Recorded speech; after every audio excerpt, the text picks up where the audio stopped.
Okay, so nagtatanong kung paano daw mag-set ng oras dito. Dahil dyan mga kaibigan, may nakarang video na rin naman ako dito, pero ulitin lang natin sa mga hindi pa po nakakalam, sa mga nagtatanong paano ba mag-set ng oras dito sa ating Honda Click.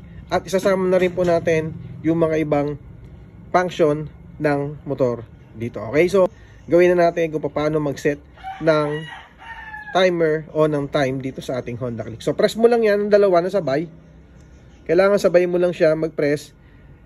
And then, kapag po nag-blink na siya, ibig sabihin po niyan, pwede na po tayong mag-set ng time. Pindutin mo lang yung set, and una pong magbi-blink dyan ay yung number na isa. Ito po yung oras, yung hour. Then, dito nyo po siya isa-set para mabago siya. Po, pindutin natin dito, and bababago siya. Yung maging 5, 6, 7, 8, 9, 10, 11, 12. Tapos balik na po siya sa 1. Babalik ko lang siya sa number 4. And kung okay ka na doon sa oras na yan, pindutin mo lang siya sa set para yung minutes naman po ay gumalaw. So pwede na ulit nating iset to yung minutes. Okay? So after mo siyang na-set na, kung gusto mo ito yung oras na to, ay pwede mo na siyang iset ng, pindutin mo na tong set. And ngayon pupunta na tayo dun sa oil change indicator. Ayan mga kaibigan. So ang oil change indicator is magbabase yan kung ilan po yung nakalagay mo dito, kung ano yung sinet mo dito. Kung halimbawa is 2,500 or 1,500, eh dyan po siya lalabas. O yan, tulad yan, nakalagay po sa akin is 2,500.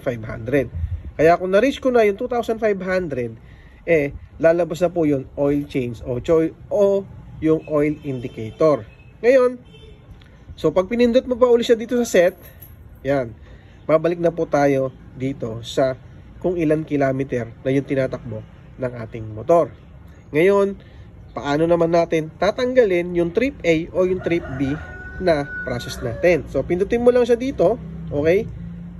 Pupunta tayo sa trip A, and then ilolong press mo lang siya dito. Kasi halimbawa, gusto mo mag-ride at gusto mo ring malaman kung ilan kilometer yung tatakboy mo simula sa bahay, papunta dun sa long ride, papunta dun sa long ride mo. So, pe-press mo lang dito, ilolong press mo lang siya, and then mapupunta ka na sa 0. Ito po yung trip A.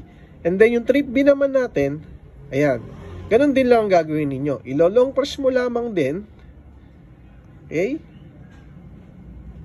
Oh, nag-0 na tayo. Kapag nag-long press mo, siniro mo na, pwede na yan. At pindutin mo uli yung pinaka-select na to, yung trip A average po ay nag-0 din. Kasi nga po, siniro na natin yung trip A natin kanina, kaya po itong average ito ay 0 na rin. And then, balik po, tapos pindutin natin yung select ulit.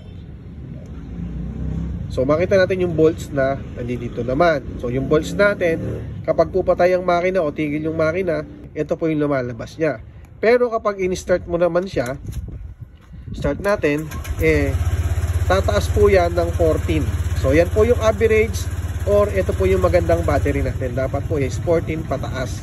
Kapag po ang ating motor ay in-off na natin. Then, lalo na tataas pa yan, or medyo magme-maintain na po siya ng 14 kapag po ating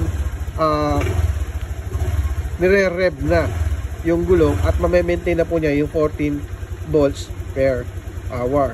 Okay? So, set na ulit natin, and bumalik na po tayo doon sa